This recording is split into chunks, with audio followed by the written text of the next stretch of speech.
Buenas noches muchachos, ahorita estoy grabándoles el video que se supone que debe haber sido la clase del día de hoy, ¿verdad? No sé qué sucedía con el internet. Creo que el día de mañana probaré con esta nueva, bueno, con esta otra computadora, ¿verdad? Em, Porque puede ser la computadora o podría ser el internet, no sé. Pero entonces, este simplemente va a ser el video de la primera clase, ¿verdad? Entonces, como les mencioné, este es el espacio de la clase, este es el espacio de Teams, ¿verdad?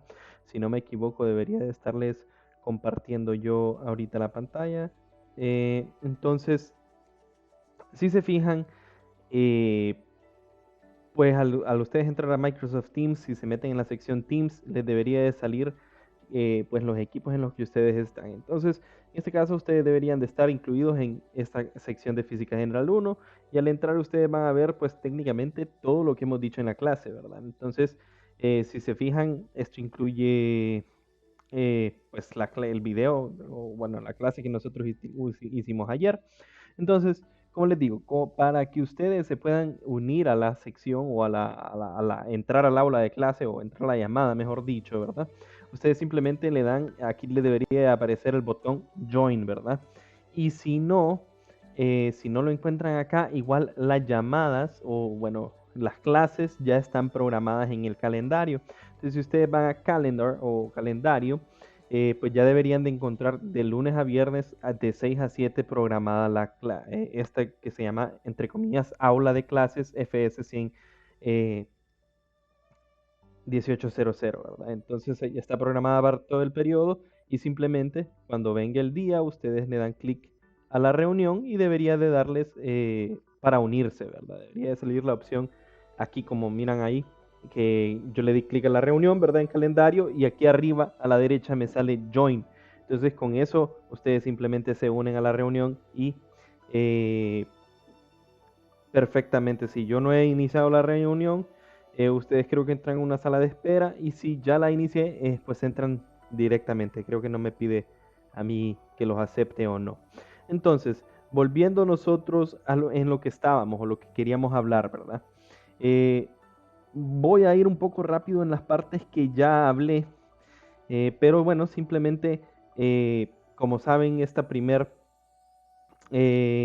clase simplemente es acerca del capítulo 1, que es de unidades, cantidades físicas y vectores, ¿verdad? Entonces, como les digo, en realidad, déjenme ver si no tienen las secciones acá, pero eh, habla técnicamente de la naturaleza de lo que es la física, habla sobre cómo resolver problemas, pero eso no se habla mucho en esta clase de hoy, porque eso mejor lo vamos a atacar una vez que nosotros ya estemos resolviendo problemas, ¿verdad?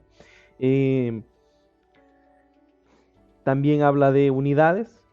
Y por último, a pesar de que no está incluida en las secciones, vamos a hablar un poco de vectores para que ustedes pues refresquen un poco la parte de notación vectorial. Entonces, pues, ¿qué es lo que habíamos dicho en la clase, verdad? Tal vez algunas cosas, como les digo, se las voy a decir de forma rápida porque lo dije en la clase y creo que, bueno, yo escuché la repetición del video y se escuchaba relativamente bien en ciertas partes y en otras partes definitivamente que no, ¿verdad? Entonces, les mencioné que la física pues simplemente es una física, bueno, una ciencia experimental, ¿verdad? Entonces, debido a ello, está basada en el método científico. Nosotros observamos un fenómeno, entonces ocupamos hacer una teoría, o mejor dicho, una hipótesis que va a explicar este fenómeno. Luego empezamos a experimentar. Si los experimentos concuerdan con mi teoría, entonces lo que yo tengo, bueno, con mi hipótesis, lo que yo tengo ya no es una hipótesis, sino que es una teoría. Y con esta teoría puedo describir varias situaciones similares o del mismo tipo, mejor dicho, del fenómeno que nosotros estamos estudiando, ¿verdad?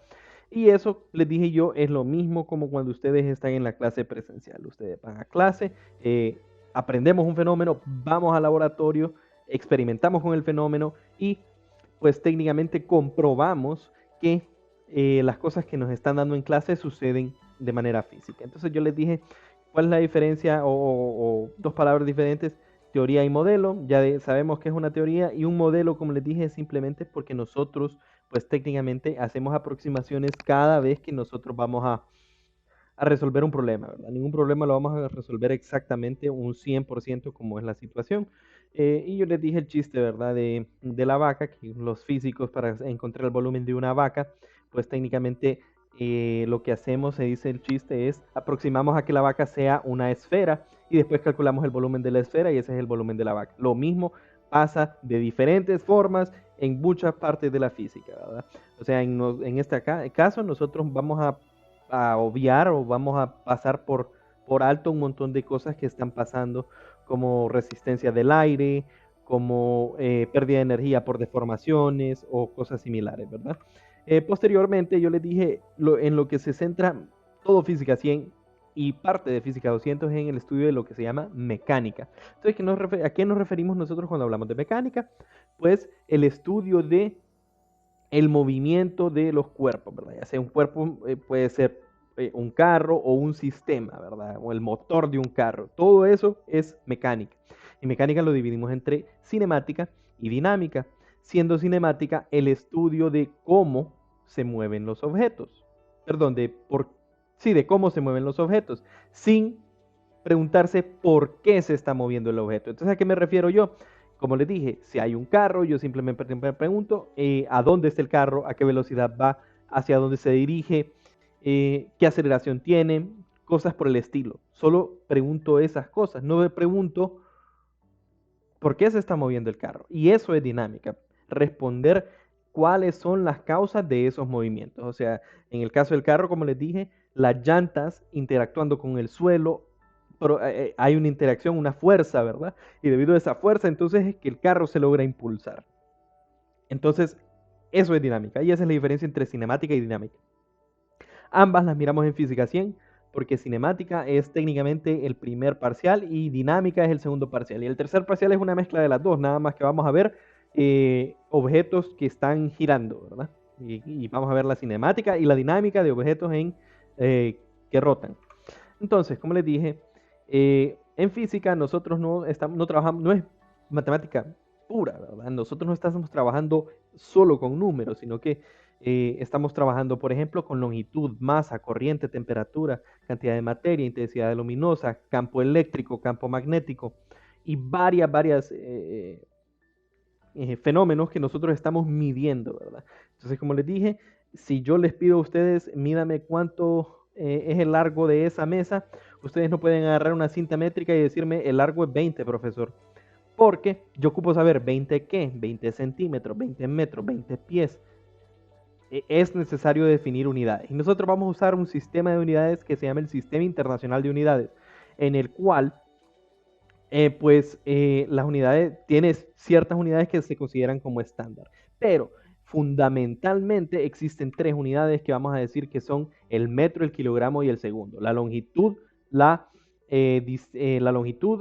masa y el tiempo, ¿verdad? A partir de estas tres diferentes cantidades, yo puedo definir técnicamente cualquier otra cantidad. Porque, por ejemplo, si ustedes piensan en energía eléctrica, esa se mide en watts. ¿Y qué es watts? Energía esa es una potencia, ¿verdad? Energía por unidad de tiempo. ¿Y qué es la energía? La energía se puede definir en términos de kilogramo, masa y segundos. Entonces, al final, todo va a girar alrededor de lo que es el metro, el kilogramo y el segundo. Y conforme nosotros nos vayamos encontrando nuevas unidades o nuevas cantidades físicas como la fuerza, como la presión, como cualquier otra cosa que se les ocurra, nosotros vamos a definir una nueva unidad en términos de metro, kilogramo y segundo. Esto me lo voy a saltar porque no es tan importante, como les dije, simplemente es el estándar de qué es un metro, el estándar de qué es un kilogramo y el estándar de qué es un segundo, ¿verdad? Eso ha cambiado con respecto al avance de la ciencia, ¿verdad? Primero, para definir definir qué es un segundo, definir qué es un metro, se usaba cosas más rudimentarias y posteriormente, conforme va avanzando el conocimiento científico, entonces se encuentra una mejor definición más fundamental de qué es un segundo, qué es un kilogramo, qué es un metro, ¿verdad? Eso simplemente ustedes lo pueden leer eh, y es cómo definen las unidades, ¿verdad? Entonces yo les dije que, como les dije anteriormente, hay magnitudes que son compuestas, ¿verdad? Por ejemplo, les dije el área, ¿verdad? Entonces voy a ir a la pizarra técnicamente para hacerles un ejemplo. Entonces simplemente yo les dije, ok, ¿qué pasa cuando yo tengo un área, verdad? Entonces, cuando yo tengo un área, o sea, una placa, esta placa va a tener pues un largo y va a tener una altura, ¿verdad? Una altura. Entonces, si yo les pregunto, encuéntrenme el área de esta placa, ¿cierto? Ustedes a lo que van a ir es, ok, vamos a medir el largo y vamos a multiplicarlo por la altura, ¿cierto? Y entonces, si yo les pregunto, ¿cuánto mide el largo? Digamos, entonces el largo es una distancia o una longitud, ¿verdad? Entonces, al ser una distancia o longitud, esto se va a medir en metros. Y la altura es otra distancia u otra longitud. Entonces, al ser otra distancia u otra longitud, esto se va a medir en metros.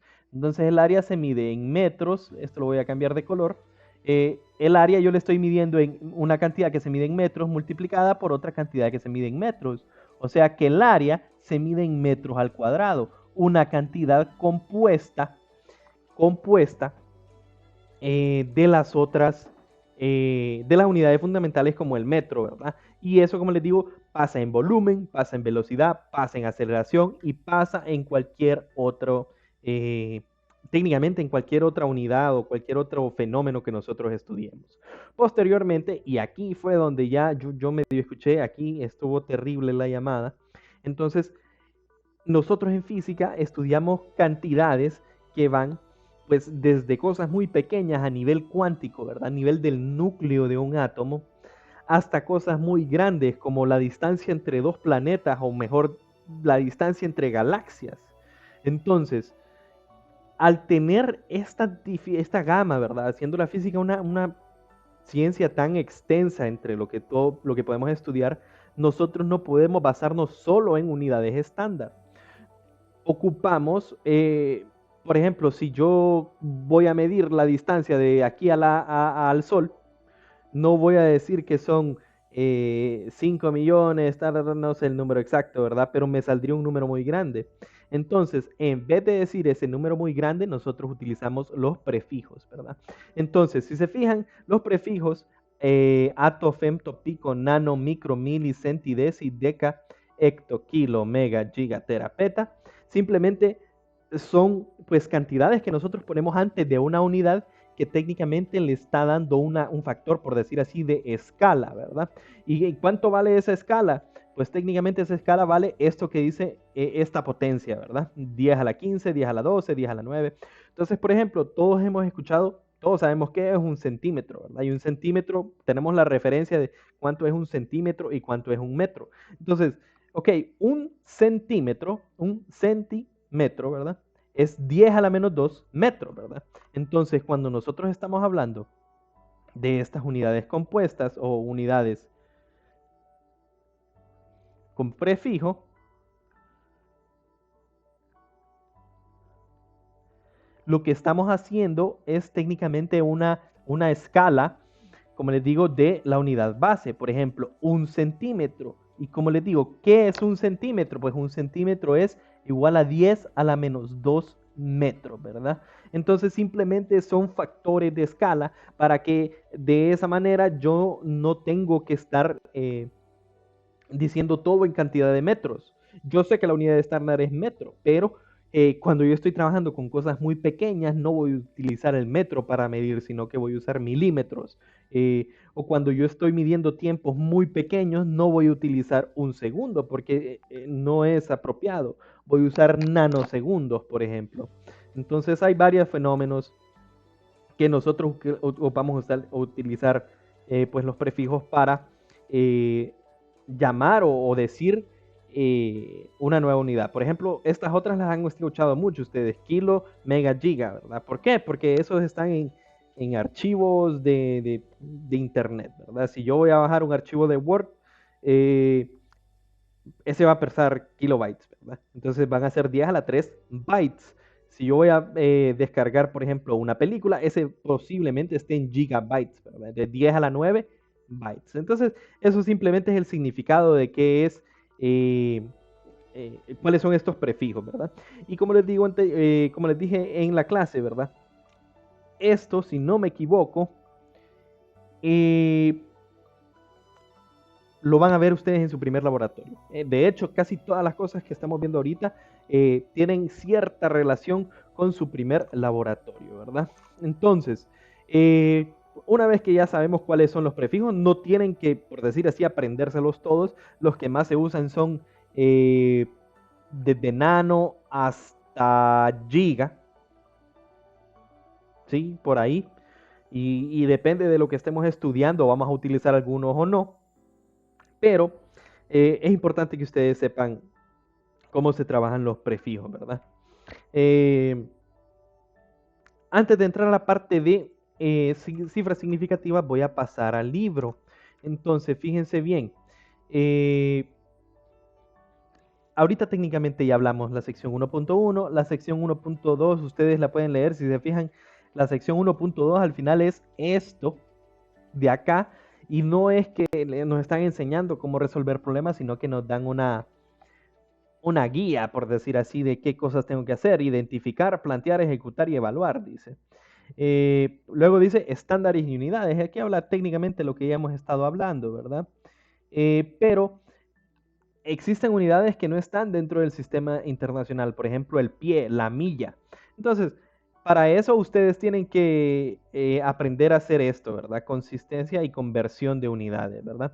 Eso es parte de simplemente pues, hacer conversiones. Eso no se mira en la clase. Ustedes deberían de ya saber cómo hacer una conversión, pero es sencillo, ¿verdad? Ustedes pueden leer esta sección 1.4, no tiene nada de ciencia. Yo asumo de que ya han hecho una conversión. Simplemente nosotros tenemos un factor de conversión de cómo pasar de una unidad a la otra, y yo lo voy a ubicar arriba o abajo dependiendo de cuál es la unidad que yo quiero cancelar, ¿verdad? Pero eso no está contemplado, por decir así, dentro de la clase. Igual, si ustedes se encuentran o se topan con algún problema, siempre me pueden preguntar, ¿verdad? Porque para eso estoy. Y les recomiendo pues que repasen o que lean esta sección 1.4. Entonces, retomando la presentación, lo que nosotros tenemos posteriormente es la parte de cifras significativas, ¿verdad? Esta parte de cifras significativas es, yo la miro más que todo importante en la parte de experimentación, ¿verdad? Entonces dice, la cantidad que se indica con el número de dígitos informativos. Por ejemplo, miremos ahí, tenemos 5000. ¿Cuántos dígitos son informativos? ¿A qué me refiero por informativos? ¿Cuántos dígitos importan técnicamente? Entonces, si yo le quito un 0, si yo borro este 0 de acá, el número cambia, ¿verdad? Entonces ese 0 de ahí importa. Entonces este tiene, por ejemplo, 4 cifras, y todas las cifras son significativas porque todas las cifras importan. Y este solo tiene una cifra. Y pues solo esa cifra obviamente no la quitaría yo, no podría simplemente quitarla. ¿Y por qué son importantes en experimentación? Digo yo, porque las cifras significativas o el grado de incertidumbre es lo que me dice es técnicamente el grado de precisión que tiene mi instrumento de medición. En laboratorio ustedes, no sé si ahorita que estamos en el formato virtual se menciona tanto así, porque hace falta ver la parte de instrumentación, obviamente, pero por ejemplo, si yo tengo una regla, entonces la regla mide 30 centímetros, ¿verdad? Y ustedes saben que en medio de cada centímetro hay 10 marcas, que son milímetros. Entonces, técnicamente, lo menos que puede medir una regla es 1 milímetro. Y eso se tiene que evidenciar en la forma como escribimos las cifras significativas, ¿verdad? O sea, la cantidad de cifras significativas que yo le pongo a un número en experimentación me está diciendo a mí, el aparato con el que él estaba midiendo tiene ese grado de precisión. Entonces, por eso es bien importante en experimentación. Entonces, en el caso de nosotros, pues para la clase, las cifras significativas para lo único que nos van a importar técnicamente es pues que nosotros hagamos bien los redondeos, ¿verdad? Al fin y al cabo, cuando ustedes hacen un cálculo, no pueden redondear, por decir así, a lo que a ustedes les convenga o a lo que ustedes quieran, sino que lo mejor es, o lo correcto, mejor dicho, es seguir una serie de reglas, ¿verdad? Entonces, en este caso, por ejemplo, simplemente ponen más ejemplos para que identifiquemos cuántas cifras significativas hay. Por ejemplo, este 3.1416 tiene 1, 2, 3, 4, 5, 6 cifras significativas, ¿ok?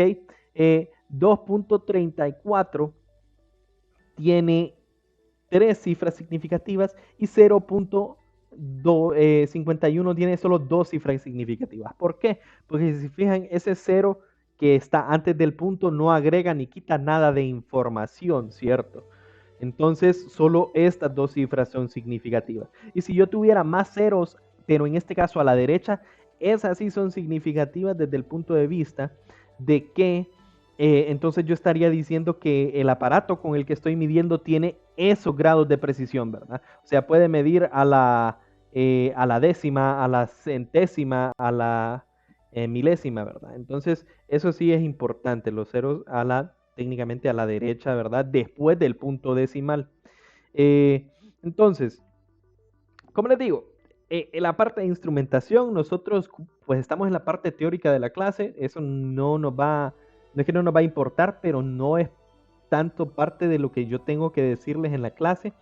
En la clase técnicamente me tienen que importar las cifras significativas por eh, los cálculos, ¿verdad? Entonces, por ejemplo, yo tengo esta multiplicación de 3 números, digamos que el ejercicio a mí me da estos 3 números de esta forma, y yo los tengo que multiplicar. Entonces, el resultado, cuando nosotros multiplicamos o dividimos, tiene que tener el número de cifras significativas o sea, el menor número de cifras significativas. Entonces, este tiene 5, este tiene 3 cifras significativas y este tiene solo 2 cifras significativas. Entonces, cuando yo exprese mi respuesta de esto, tengo que expresarla únicamente con 2 cifras significativas. Lo que significa que en la calculadora yo obviamente meto todo esto y me da 4.26377. ¿Ok? Pero yo ocupo expresarlo solo en 2 cifras. Entonces hago mi redondeo. Como este es un 6, sé que este 2 va a redondear hacia arriba y lo dejo como 4.3. Y ese es mi regla de redondeo según cifras significativas, ¿verdad? Para multiplicación y división. Ahora, ¿qué pasa con la suma y la resta? La suma y la resta nosotros nos vamos a avanzar en los puntos decimales. Entonces, cuando yo estoy sumando y restando varios números, tengo que tomar el número decimal, o sea, el número menor de cifras decimales, ¿verdad? Entonces, por ejemplo, este tiene cuántas cifras decimales? 1, 2 cifras después del decimal. Y este tiene cuántas cifras después del decimal? Solo una. Entonces, cuando yo sumo estas dos, mi resultado me da 132.52. Pero tengo que dejar el resultado tomando en cuenta el que tenía menor cantidad de cifras después del decimal, ¿verdad? Entonces me queda 132.5, ¿verdad? Entonces simplemente para hacer un ejemplo o algo práctico acá, vamos a ver, bueno, lástima que no tengo ahorita, no he agregado la aplicación de calculadora, entonces no van a ver el procedimiento, pero ustedes lo pueden hacer técnicamente, pueden hacer estas multiplicaciones en su casa, ¿verdad?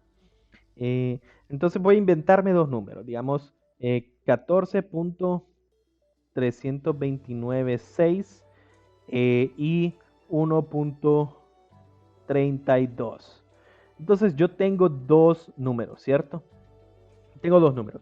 ¿Qué pasa? Digamos que este número le llamo A y a este número le llamo B. Entonces, ¿qué pasa si yo quiero encontrar C, que es igual a A por B? Entonces simplemente yo hago la multiplicación directa, ¿verdad? En la calculadora. Entonces yo estoy escribiendo ahorita 14.3296 multiplicado por 1.32. Eso me va a dar, literalmente voy a escribir qué es lo que me da la calculadora, ¿verdad? Y esto es igual a 18. Ustedes pueden verificar esto en su casa. 915072. Ok, esto es lo que me dio directamente la calculadora. Eso es lo que me dio directamente la calculadora, ¿verdad? Entonces, ¿cuántas cifras tengo que dejarle yo a mi respuesta? Pues tengo que empezar a contar. El primer número tiene 1, 2, 3, 4, 5, 6 cifras significativas. Y este tiene 1, 2, 3 cifras significativas, lo que significa que mi resultado, como es una multiplicación, tiene que tener 3 cifras significativas. Entonces yo tengo que redondear este de tal forma de que me quedan solo 3, lo que significa es que yo tendría que redondear este a 18.9 cifras significativas. Bueno, no cifras significativas, ¿verdad? 18.9 que son 3 cifras significativas. Ahora, ¿qué pasa si a mí me preguntaran que yo, o cómo encontrar un número D que es igual a más B? Entonces, recuerden lo que dijimos en clase, ¿verdad? En este caso nos vamos a basar en cifras decimales porque es una suma. Entonces, este tiene 4 puntos después del decimal, este tiene 2 puntos después del decimal, lo que significa que mi respuesta tiene que tener 2 puntos después del decimal. Entonces, haciendo la suma, 14.3296 más 1.32, en mi calculadora me dio directamente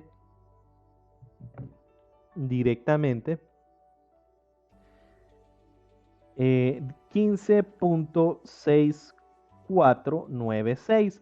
Pero yo sé que como este solo tiene 2 cifras significativas, entonces mi respuesta final tiene que ser, perdón, 2 cifras decimales, mi respuesta tiene que ser redondeado a ese número de cifras decimales. Entonces yo tendría 15 punto cuánto, 2 cifras decimales. Entonces sería 6, 4. Pero este es un 9, entonces este se redondea a 6,5, ¿verdad? Y esos son los dos criterios que nosotros vamos a utilizar para multiplicación y división cuando hablamos de cifras significativas o cifras decimales, ¿verdad? Así que técnicamente tengan cuidado pues con cómo hacemos esto, ¿verdad? Para que de esa forma ustedes no redondeen de formas erróneas durante todo el procedimiento y luego por tanto redondeo la respuesta les salga pues muy diferente a lo cual es la respuesta verdadera, ¿verdad? Bueno, en general, como les dije anteriormente, ustedes tienen que saber o tener un poco de idea de lo que son vectores. ¿Por qué? Porque en física nosotros nos vamos a encontrar con eh, dos tipos de cantidades que son escalares o magnitudes, mejor dicho. Cantidades, magnitudes, perdón, que son escalares, que simplemente las definimos por un número. Ahí dice, por ejemplo, masa, densidad, tiempo. O sea, si yo, bueno, en el caso del tiempo sabemos que solo tiene una dirección, ¿verdad? Solo vamos hacia adelante. Entonces, no tiene mucho sentido describirlo como un vector, ¿verdad? Entonces, si yo le pregunto cuánto tiempo pasó eh, desde que yo empecé el video hasta ahorita, ustedes me dirían media hora. Entonces, ese es un número, no tiene dirección. Sin embargo, hay cantidades físicas que se definen como vectores. ¿Como qué? Por ejemplo, una fuerza. Por ejemplo, cuando ustedes empujan una mesa, hay dos factores, ¿verdad?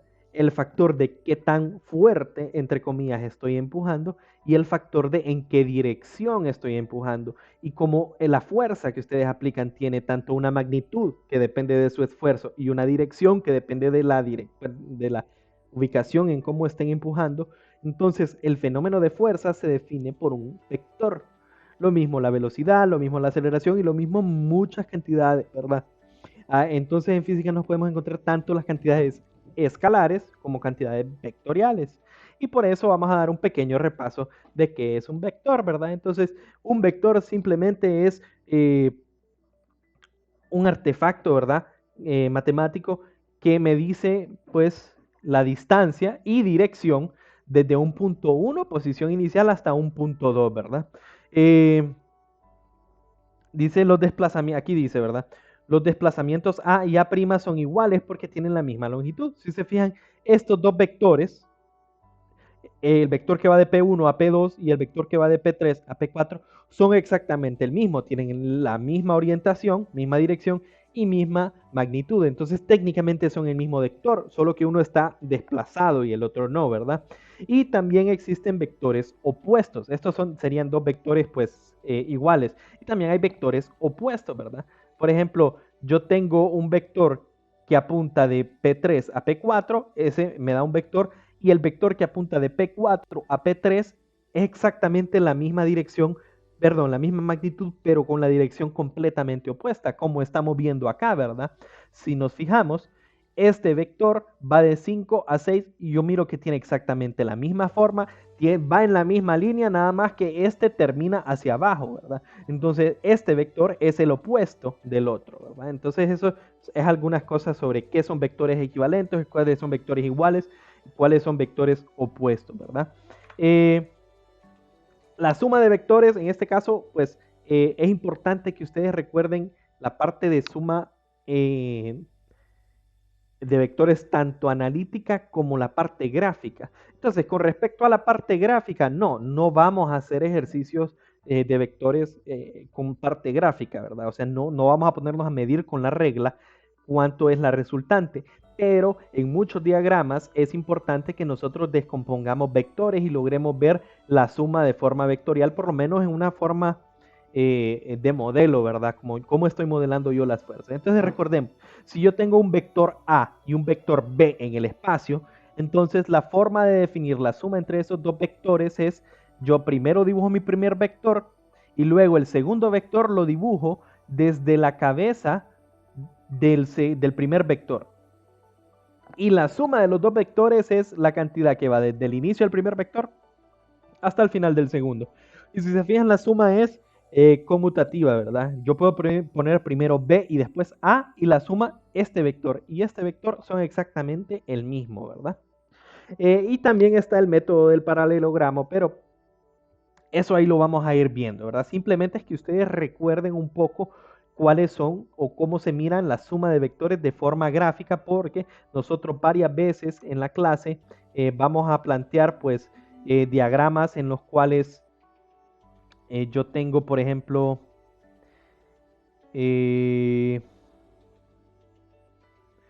digamos que yo tengo un sistema coordenado, ¿verdad? Y en ese sistema yo tengo varias fuerzas. Tengo una fuerza por acá, tengo una fuerza por acá. Entonces ustedes así más o menos tienen una relación. Ah, ok, ¿a dónde debería de estar la resultante? Entonces ustedes saben que la resultante debería de quedar más o menos por acá, ¿verdad? Entonces simplemente es conceptualmente que ustedes tienen que saber pues la suma de vectores, ¿verdad? En cuestión de la forma gráfica, ¿verdad? Ahora recordemos, un vector, bueno, tiene magnitud y dirección, ¿verdad? Pero nosotros trabajamos usualmente en un sistema coordenado de X y Y, lo que significa que un vector que tiene su magnitud y su dirección, o sea, su magnitud y su ángulo, yo lo puedo reescribir en términos de componente X y componente Y. ¿Y cómo hago eso? Pues simplemente si ustedes se fijan acá, se puede armar este vector de acá, yo lo puedo poner acá, ¿ok? Y armamos un triángulo rectángulo, ¿verdad? Porque la componente Y y la componente X son perpendiculares. Lo que significa que en ese triángulo rectángulo yo puedo simplemente encontrar la componente Y es igual a por el seno del ángulo, en este caso, y la componente X es igual a A, que es la magnitud del vector, por el coseno del ángulo, ¿verdad? Esto yo recomiendo no se los aprendan como fórmula, o sea, no se aprendan A Y es a seno y AX es a coseno, sino que aprendamos siempre a formar ese triángulo rectángulo, porque a veces los ejercicios no me van a dar el ángulo desde acá, a veces me lo van a dar desde acá y ahí ya cambia la fórmula, ¿verdad? Pero con tal ustedes armen un triángulo rectángulo y miren, el opuesto es seno, entonces la componente X es esta, con eso se van. Siempre recuerden el triángulo rectángulo, ¿verdad? Siempre recuerden ustedes que eh,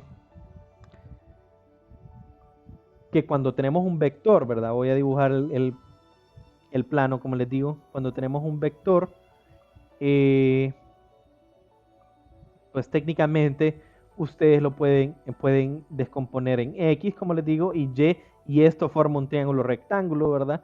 Entonces, si a mí me dieron este ángulo, yo formo el triángulo rectángulo acá y de ahí saco mis relaciones.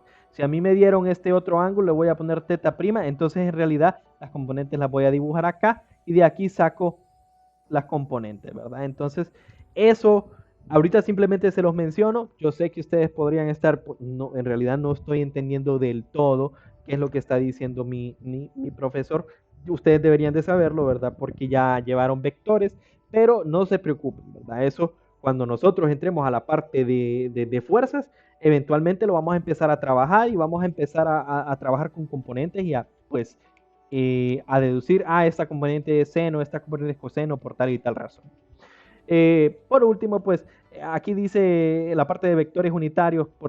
Vectores unitarios simplemente son vectores que tienen magnitud 1 y pues definen I sombrerito y J sombrerito, perdón, como los vectores que tienen magnitud 1 y que va en la dirección X y J que va en la dirección Y, ¿verdad? Entonces, usualmente podemos usar la notación IJ sombrerito o podemos usar la notación X sombrerito y J sombrerito. Entonces, en físicas 100 casi no, solo esto simplemente es para recordárselos, pero ya el momento que nosotros estemos trabajando va a ser mucho más sencillo y nosotros casi que nos vamos a olvidar de estos vectores unitarios, ¿verdad?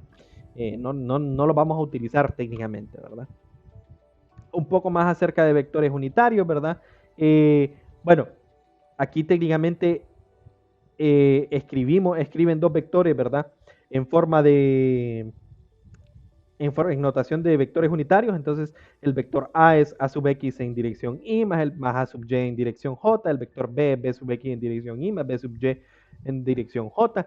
Y si yo quiero resultar vectores, recuerden que cuando hago la fórmula analítica de la suma de vectores, cuando yo quiero sumar A y B, las componentes que se van a sumar son las siguientes, ¿verdad? Entonces, yo tengo mi vector A, tengo mi vector B y solo sumo la componente X con la componente X y la componente Y con la componente Y. Entonces, yo tendría una resultante en X y una resultante en Y, ¿verdad? Este Rx sería A sub X más B sub X y esta Ry sería A sub Y más B sub Y, ¿verdad?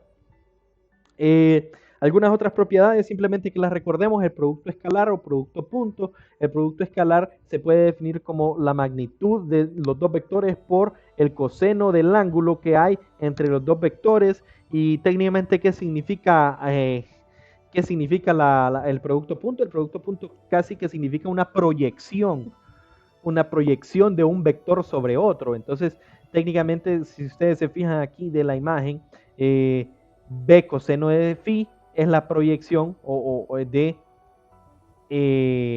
B sobre A, ¿verdad? Entonces, lo mismo acá, A coseno de phi es la proyección y eso nos ayuda un poco de esa forma, ¿verdad?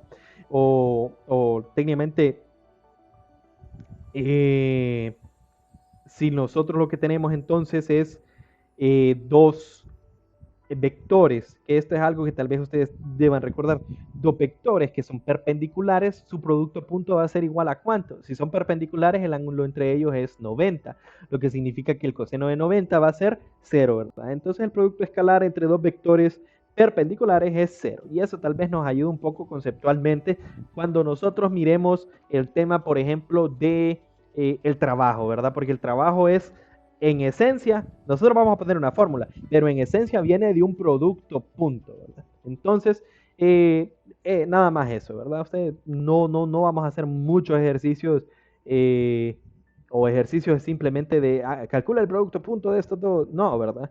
Simplemente conocer el concepto de qué es un producto punto y recordar cuál es su definición. Recordemos, ¿verdad? Que en términos de el producto punto o el producto escalar, esto es si nosotros tenemos i.i, j.j y k.k, eso es 1. ¿Por qué? Porque estos son paralelos, ¿verdad? Y su magnitud es 1.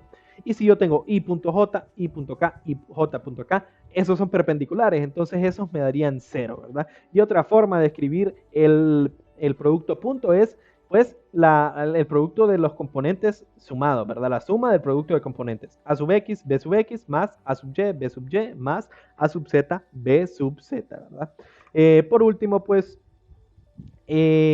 aquí meten la parte del producto vectorial, pero el producto vectorial casi no lo miramos, o sea, sí tiene relación con torque, por ejemplo, pero no lo miramos, por lo menos en esta clase, no lo miramos a ese nivel, no lo miramos en términos de producto cruz, ¿verdad? Pero si ustedes quieren, pueden recordar, el producto cruz es un producto entre dos vectores que el resultado me da otro vector, a diferencia del anterior, que no lo mencioné, pero es producto escalar, el resultado me da un escalar.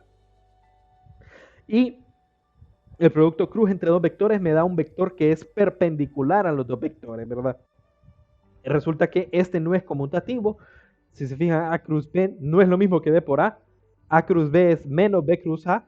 Y yo puedo determinar por la regla de la mano derecha, que ustedes lo pueden ver tal vez por acá, cuál va a ser la dirección de mi vector resultante, ¿verdad?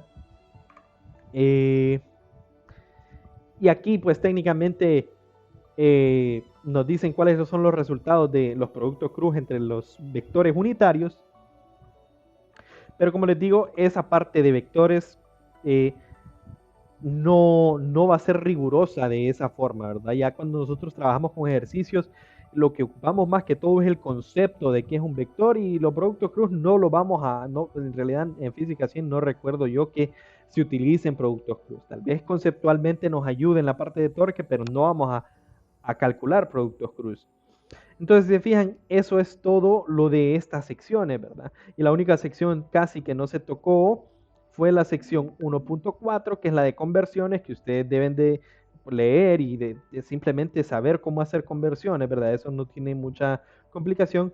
Y esta sección que se llama estimación y órdenes de magnitud, que eso técnicamente está bien que ustedes lo lean, y eso nos puede ayudar en ejercicios o en casos, perdón, de la vida real, que ustedes tal vez no tienen un dato y ustedes hacen una estimación. Y para lo único que me puede ayudar pues leer esto es que ustedes por lo menos deberían de tener una idea de qué respuesta, si la respuesta que le está teniendo es correcta dependiendo del orden de magnitud que le sale. Por ejemplo, si yo estoy resolviendo un ejercicio y que por alguna razón estoy calculando la distancia desde aquí a Comayagua, y a mí me dice la respuesta que la distancia es 34 centímetros, yo tengo que tener una buena idea de que obviamente la distancia entre Tegucigalpa y Comayagua no es de 34 centímetros, ¿verdad? Entonces eso técnicamente es lo que habla aquí. El resto de secciones es la parte de vectores, ¿verdad? Ustedes pueden leer también su libro si quieren ir más a fondo de lo que se mencionó.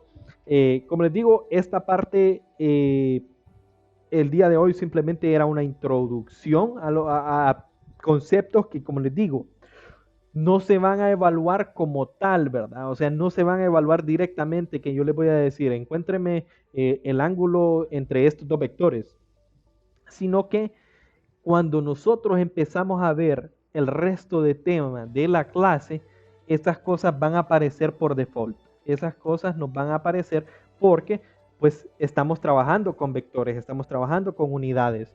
Entonces, eso es la clase del día de hoy. De nuevo, mil disculpas porque el internet me falló, ¿verdad? No, lastimosamente no era algo que yo podía manejar o resolver en el momento. Y esperemos que mañana pues pueda desarrollarse la clase sin ninguna dificultad, ¿verdad? El resto de clases, algunas, la verdad que tengo algunas presentaciones como estas, donde tenía la presentación acá, ¿verdad? Hay presentaciones como estas preparadas, pero yo creo que en algunos casos, en vez de utilizar directamente la presentación, lo que voy a utilizar es la pizarra. O sea, esta aplicación que técnicamente voy a hacer como pizarra, ¿verdad? Claro, no todas las cosas las voy a poner directamente en la pizarra, sino que tal vez también me voy a pegar con las presentaciones. Y ese va a ser técnicamente el formato que vamos a tener de la clase. Entonces, muy buenas noches o muy buenos días si lo miran ya mañana. Y muchas gracias por ver el video. Espero que les sirva de mucha ayuda.